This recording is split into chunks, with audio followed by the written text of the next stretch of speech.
Stone is cold beneath our heavy cloaks. Flickering torches cast long shifting ghosts. You're leaning in, the silver in your hair. I smell the mist and forest in the air. 100 eyes are black and beady bright, watching how we hold on to the light. They don't move much, the statues on the peaks, but they remember everything we seek.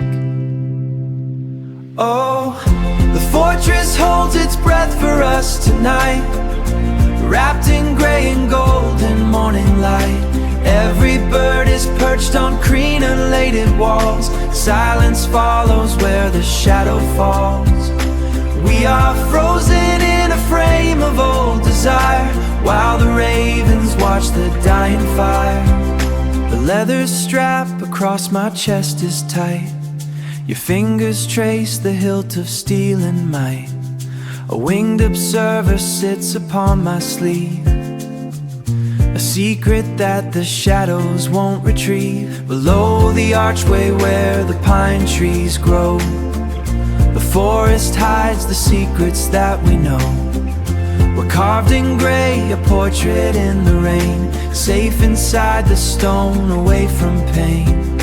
Ravens on the battlements, just us on the mats, watch the sky turn thin.